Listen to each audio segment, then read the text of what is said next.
Good evening viewers, আশা করি তোমরা সবাই খুব ভালো আছো। আজকের ভিডিওতে আমি তোমাদের সঙ্গে আলোচনা করব যে মানুষ চাকরি প্রিপারেশন যারা নিচ্ছে, বিশেষ করে সেই সমস্ত ভাই বোনেরা সবাই কেন সফল হতে পারে না, কেন এত পরীক্ষার্থীর মধ্যে থেকে গুটি কয়েকজন চাকরি পায়, আর কিছু ছেলেমেয়ে আছে দেখবে যারা একটার পর একটা চাকরি পেয়েই যাচ্ছে। কেন তারা চাকরি পাচ্ছে, একাধিক চাকরি, আর কেন অনেকে চাকরি প্রিপারেশন নিয়েই যাচ্ছে, চাকরি পরীক্ষায় বসে যাচ্ছে, তারপরও চাকরি পাচ্ছে না। ভিউয়ার্স, কিছু তো প্রবলেম আছে যে কারণে কিছু ছেলেমেয়েরা একাধিক চাকরি পাচ্ছে। শোনা যায় না যে অমুক ডিপার্টমেন্টে চাকরি করছে, পাশাপাশি অমুক চাকরি পেয়েছে, আর একটা জয়নিং লেটার এসছে বাড়িতে চাকরি করতে করতে। অথচ কিছু ছেলে মেয়ে আছে যারা প্রিপারেশন নিয়ে যাচ্ছে কিন্তু চাকরি পাচ্ছে না। এখন কেন পাচ্ছে না, প্রবলেমটা কোথায়? প্রবলেমটা হচ্ছে ভিউয়ার্স তোমার পরিকল্পনার। অর্থাৎ জীবনে একটা কিছু পেতে গেলে, জীবনে একটা কিছু অর্জন করতে গেলে একটা সুন্দর পরিকল্পনা থাকা চাই। তুমি হয়তো অনেক পরিশ্রম করছো, অনেক পড়াশোনা করছো, তারপরেও তুমি চাকরিটা পাচ্ছ না। কেন? কোথায় যেন একটা প্রবলেম আছে। সেই প্রবলেমটা কি? সেই প্রবলেমটা তোমাকে খুঁজে পেতে হবে। অর্থাৎ অনেক পরিশ্রম করলে যদি অনেক কিছু হতো, তাহলে তো গাধা বনে রাজা হয়ে যেত। আমরা জানি গাধা বনে রাজা হতে পারেনি, গাধা অনেক পরিশ্রম করা সত্ত্বেও। আবার চালাক হলেও চলবে না, কিন্তু খুব চালাক নিজেকে ভাবলাম, তাহলেও হবে না, কারণ শেয়ালও বনে রাজা হতে পারেনি। তো সুতরাং তোমার যে প্রিপারেশন, তোমার যে স্ট্র্যাটেজি, সেটাকে চেঞ্জ করতে হবে। কোথাও একটা প্রবলেম হচ্ছে বলে তুমি ফেল করছো বারবার করে, কোথাও একটা প্রবলেম হচ্ছে বলে এই কিছু ছেলেমেয়েরা বারবার পরীক্ষায় পাশ করছে। তো সুতরাং তোমাকে সেই জায়গাটা খুঁজতে হবে, সেই প্ল্যানটা করতে হবে, নতুন করে সাজাতে হবে। কেন? কারণ এই বছরটা অনেক অনেক অনেক পরীক্ষা রয়েছে। এসএসসি সিজিএল রয়েছে, সিএইচএসএল রয়েছে, এমটিএস রয়েছে, এগুলোতে এসএসসি 12 ফেজ রয়েছে। এরপরে রেলের বড় পরীক্ষা, এএলপির ভ্যাকান্সি বেরিয়েছে, এএলপির পরীক্ষা রয়েছে, আরপিএফের পরীক্ষা রয়েছে, এনটিপিসি বেরোবে একটা বিরাট সংখ্যক ভ্যাকান্সি। গ্রুপ ডি, এবারও আইটিআই বাধ্যতামূলক নয় কিন্তু, অর্থাৎ সবাই গ্রুপ ডিতে বসতে পারছো, এটা মাথায় রেখো। প্রিপারেশন নাও, 1 লাখ প্লাস ভ্যাকান্সি আসবে। এখন প্রিপারেশন তো নেবে, তুমি তো দিন রাত পড়ছো, তারপরেও চাকরি পাচ্ছ না কোথাও। কেন? তাহলে কোনো প্ল্যানে ভুল আছে, পরিকল্পনায় ভুল আছে। সেই পরিকল্পনাটাকে নিজে বাঁচো। কোথায় প্রবলেম? আমি অঙ্ক ভালো পারি না, কিন্তু আমি অঙ্ক প্র্যাকটিসই করি না, তাহলে আমি কি করে পাস করব? প্রত্যেক দিন 2 ঘন্টা করে অঙ্ক করতে হবে। তুমি যতই অঙ্কে পণ্ডিত হও, জাহাজ হও, উড়োজাহাজ হও, 2 ঘন্টা করে অঙ্ক প্র্যাকটিস করতে হবে। কেন? তোমার ভালোর জন্য, তোমার অঙ্কের অ্যাকুরেসি আনার জন্য। চাকরি পরীক্ষা অঙ্ক পারলেই হবে না, তাহলে তো সব ম্যাথে এমএসসি করা ছেলেমেয়েরা চাকরি পেয়ে যেত, কারণ তারা তো অঙ্ক ভালো পারে। অর্থাৎ ভালো পারলে হবে না, কিভাবে পারছো সেইটা সবচেয়ে বড় প্রশ্ন। কত তাড়াতাড়ি, কত শর্টকাটে করতে পারছো, সেইটা ভাবতে হবে, তাহলেই হবে। চ্যাপ্টার ওয়াইজ প্র্যাকটিস করতে হবে, মক টেস্ট দিতে হবে বিভিন্ন সেটের পর থেকে, তাহলে অ্যাকুরেসি বাড়বে, সময় টাইম ম্যানেজমেন্ট ব্যাপারটা বাড়বে। এর পাশাপাশি কি হবে? তোমাকে ইংরাজিটা একটু পড়তে হবে, এবং জিকে তো 4 থেকে 5 ঘন্টা পড়তে হবে। এই বছর এবং সামনের বছর প্রায় 8 থেকে 9 ঘন্টা করে পড়ো প্রত্যেক দিন। চাকরি পেতে গেলে জীবনে সব কিছু বন্ধ রাখতে হবে 2 বছরের জন্য। আনন্দ, হই উল্লাস, সেগুলো একটু বন্ধ রাখো 2 বছরের জন্য, দেখবে জীবনে একটা ভালো চাকরি পাবে, প্রত্যেকেই পাবে। আমি বলছি, যে প্রিপারেশন নিয়েছে চাকরির জন্য, মন থেকে পড়াশোনা করেছে, সে চাকরি পেয়েছে। আজ হয়তো নতবা কালকে তুমি চাকরি পাবে, 2 দিন দেরি হতে পারে, কিন্তু তুমি চাকরি পাবে। আর সেই সমস্ত বন্ধু থেকে দূরে থাকতে হবে যে সমস্ত বন্ধুরা জীবনে তেমন কোনো প্রভাব ফেলতে পারে না। অনেক বন্ধু আছে আমার, কিন্তু কোনো কাজের বন্ধু নেই, সেই সমস্ত বন্ধু রাখতে হবে। এপিজে আব্দুল কালামের একটা বিখ্যাত কথা আছে না, যে 10টা বন্ধু থাকার দরকার নেই, একটা বন্ধু থাকুক। সে একটা বন্ধুই যেন বন্ধুর মতো বন্ধু হয়, যে তোমাকে সহযোগিতা করে, বন্ধু এগিয়ে চল, আমি এগোচ্ছি। এরকম বন্ধু কম পাওয়া যায়, কিন্তু আছে, খুঁজে পেতে হবে। 10টা বন্ধুর সঙ্গে আড্ডা মেরে বাইকের পিছনে ঘুরে বেড়ালাম, এসব করে হবে না। বাইক নিয়ে, বন্ধুর বাইক নিয়ে হুশ করে বেরিয়ে গেলাম, এগুলো বন্ধ করতে হবে সরকারি চাকরি পেতে গেলে। যারা সরকারি চাকরি একটার পর একটা পেয়েছে, খোঁজ নিয়ে দেখো, তারাও একটা সময় তোমার চেয়ে অনেক বেশি পরিশ্রম করেছে, তাই তারা সরকারি চাকরি পেয়েছে।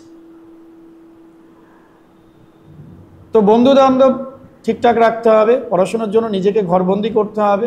রেস্টুরেন্টে ঘোরার বেশি দরকার নেই, 2 বছর পরে আবার রেস্টুরেন্টে যাবে।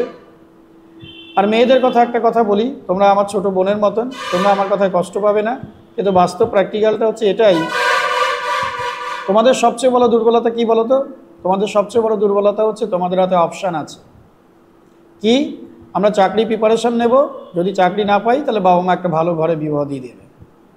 ভালো ঘরে তো বিবাহ দিয়ে দিল, কিন্তু পরবর্তীকালে সেই ছেলেটা যদি ভালো না হয় তখন কি করবে? তুমি তো নিজের জন্য কিছু ভাবোনি, নিজে পড়াশোনা করনি, ঘুরে বেরিয়েছে বান্ধবীদের সঙ্গে, রেস্টুরেন্ট ওই রেস্টুরেন্ট, ফেসবুক, হোয়াটসঅ্যাপ, রিলস, এগুলো করে তুমি তোমার জীবনের মূল্যবান সময়কে নষ্ট করেছো। এখন সেই ছেলেটা যদি ভালো মানুষ হয় তো তোমার জীবনটা তো ভালো হলোই, যদি ভালো না হয় সেটা কি একবার ভেবেছো? অর্থাৎ জীবনে ফেসবুক, হোয়াটসঅ্যাপ এগুলো করো, এগুলো করে জীবনটাকে করতে গিয়ে জীবনটাকে নষ্ট যেন না করে ফেলো, এটা মাথায় রাখতে হবে। সব কিছুই করতে হবে, মনোরঞ্জনের জন্য যেটুকু দরকার সেটুকুই। তরকারিতে লবণ বেশি হয়ে গেলে সেই তরকারি কিন্তু খাওয়া যায় না। ঠিক তেমনই জীবনের মূল্যবান সময়টা যদি অতিরিক্ত অপ্রয়োজনীয় কাজে নষ্ট করো তাহলে কিন্তু সেই জীবনের কোনো মূল্য থাকবে না। নিজের একটা আইডেন্টিটি তৈরি করো। তোমরা আমার বোনের মতন যারা আমার কাছে শুনছো এই মুহূর্তে, নিজের একটা আইডেন্টিটি তৈরি করো। এই যে বলে না ছেলেরা মেয়েরা সমান, তো নিজেকে সমান তৈরি করার সেই সুযোগটা তৈরি দিয়েছে তো তোমাকে সরকার। নিজের যোগ্যতায় চাকরি পাও, বড়াই করে বলবে আমি যোগ্যতা দিয়ে চাকরি পেয়েছি। তোমার বাবা, তোমার মা গর্ব করে বলবে আমার মেয়েটা, আমার ছেলেটা প্রতিষ্ঠিত, অমুক ডিপার্টমেন্টে চাকরি করে, অমুক আধিকারিক। এটা তোমার যেমন ভালো লাগবে, তোমার মা বাবারও ভালো লাগবে। তাই রেস্টুরেন্ট ঘুরে ঘুরে না বেরিয়ে, একে ওকে সময় না দিয়ে, আর এই সময় সবচেয়ে বড় সমস্যা কি? আমরা বেঁধে পড়েছি ব্রহ্মচর্য, গারস্থ, বানপ্রস্থ, সন্ন্যাস। প্রবলেম হয়ে গেছে ব্রহ্মচর্য আর গারস্থ একসঙ্গে চলছে এখন। এই টাইমটা এমন একটা সময়, এই সময় ছেলেমেয়েরা প্রেম ভালোবাসা আটকে যায়। আবার এই টাইমটায় ছেলেমেয়েদের পড়াশোনার সময়, যে সময়টা পড়াশুনো করে চাকরি পেতে হবে, দুই নৌকায় পা দিয়ে ব্যালেন্স করে চলে না। যারা রিলেশনে আছো তারা আবেগটাকে দূরে সরিয়ে দিয়ে প্রিপারেশন নাও চাকরি। এবং যে ব্যক্তি তোমার অপোজিটে আছে তাকে বলো আমি চেষ্টা করছি জীবনে প্রতিষ্ঠিত হতে, আমি জীবনে প্রতিষ্ঠিত হতে পারলে তো তোমাকে আমার ঘরে নিয়ে আসতে পারবো, আর প্রতিষ্ঠিত না হতে পারলে তো তোমাকে আমার ঘরে আনতে পারবো না। আমারও জীবন কষ্টে কাটবে, তোমারও জীবন কষ্টে কাটবে। তাহলে আমাকে প্রতিষ্ঠিত হতে সহযোগিতা করো, প্রতিষ্ঠিত হতে দাও, তুমি আমার পাশে থাকো, আমি প্রতিষ্ঠিত হয়ে তোমার হাত ধরে তোমাকে নিয়ে আসবো। ঠিক অপরদিকে তোমরা মেয়েরাও চেষ্টা করো নিজের একটা কেরিয়ার যেন হোক।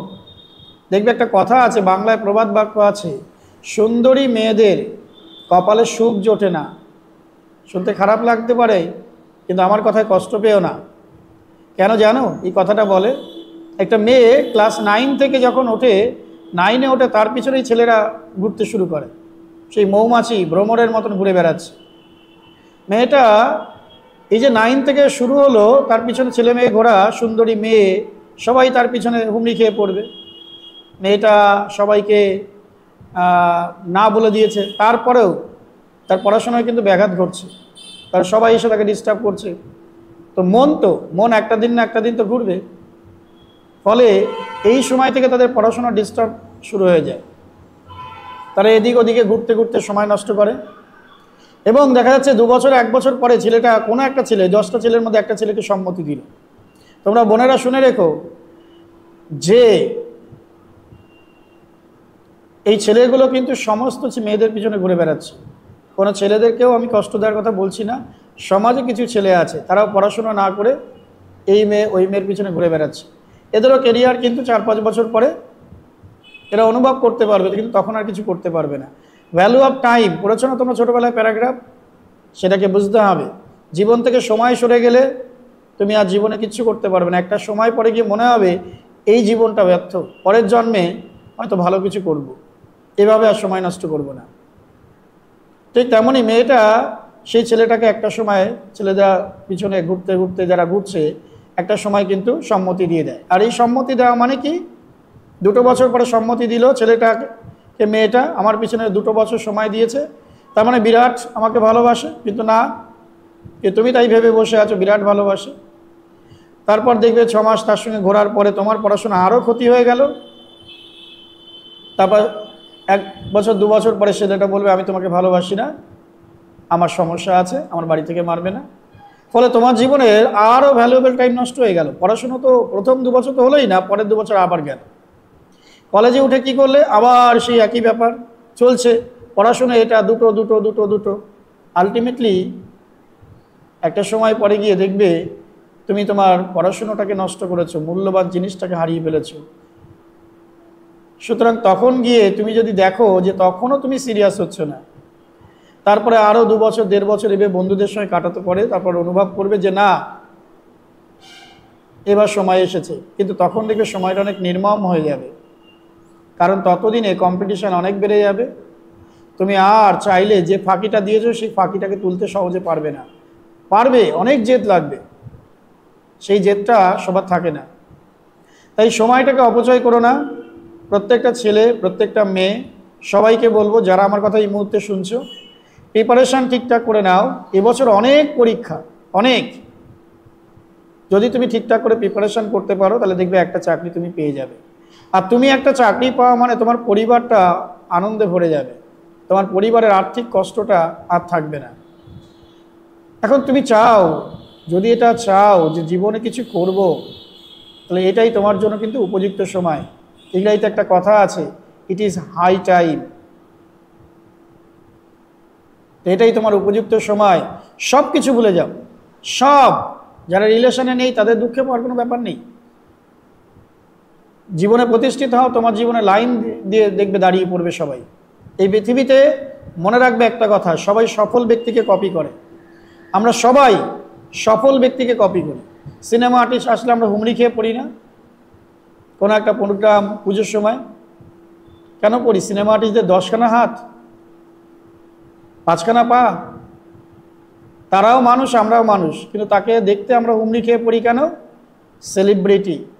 কি করে হয়েছে সেলিব্রিটি? কর্ম দিয়ে হয়েছে, কর্ম। তো তুমিও কর্ম করো, দেখবে তুমি একটা দিন এরকম বড় জায়গায় পৌঁছাতে পারবে। আর কোনো হাউতাস নেই। হাউতাস কিসের? মানুষ। সেই রবি ঠাকুরের কথা, জন্মিলে মরিতে হবে। তুমি কিছু নিয়ে এসছো পৃথিবীতে, কিছু নিয়ে যাবে, তাহলে আমরা কেন দুঃখ পাবো? মিছে মানুষ, এ আমার জীবন থেকে ছেড়ে চলে গেছে, ও আমার জীবন থেকে ছেড়ে চলে গেছে, আমার জীবন বরবাদ হয়ে গেছে। কিসের বরবাদ হয়ে গেছে? জীবনে কেরিয়ারে প্রতিষ্ঠিত হও, দেখবে সব সিলি সিলি ব্যাপারগুলো সব একদিন তোমার মনে পড়বে এবং তুমি একসময় হাসবে। এর জন্য আমি দুঃখ পেতাম। এবার আজকের ভিডিওটা এই কারণে, যারা ভুল পথে চালিত হচ্ছে, প্রচুর স্টুডেন্টকে দেখেছি, প্রচুর মানুষকে আমি দেখেছি ফেসবুক ও হোয়াটসঅ্যাপ বিভিন্ন জায়গায় রিলস করে ভ্যালুয়েবল টাইম নষ্ট করছে। এই ভ্যালুয়েবল টাইমটাকে নষ্ট করে তুমি একটা সময় অন্যের হাত ধরবে, আর সেই মানুষটা যদি ভালো না হয়, তখন কিন্তু তুমি ভেবে দেখো তোমার জীবনটা কেমন হবে। নিজের ডিগনিটি তৈরি করো।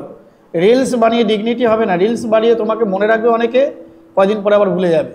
কিন্তু তোমার বাড়ির চাল কিনে দেবে না কেউ, বাজার করে দেবে না কেউ। নিজের চাল নিজেকে কিনতে হবে, নিজের বাজার নিজেকে করতে হবে। সে সন্তানটা আসবে তোমার ঘরে, তার দুধের কোটোটা তোমাকে কিনতে হবে, সব কিছু তোমাকে করতে হবে। আর কি চাই তার জন্য? মানি।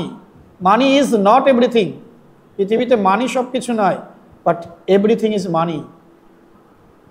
পৃথিবীতে কিছু করতে গেলে বাড়ি থেকে রাস্তায় বেরোলেও মানি চাই। আর সেই মানিটা, সেই আর্থিক কষ্টটা তোমার দূর হতে পারে একমাত্র সরকারি চাকরি পেয়ে। তাই এই বছর 24, 25 এবং 26 বিধানসভা ভোটের আগে পর্যন্ত প্রচুর রিক্রুটমেন্ট হবে। প্রত্যেকে ভালো করে পড়াশোনা করো, আশা করি তোমার জীবনটা বদলে যাবে। আজকে এই পর্যন্ত। যদি ভালো লাগে লাইক কমেন্ট করে দিও। বাই।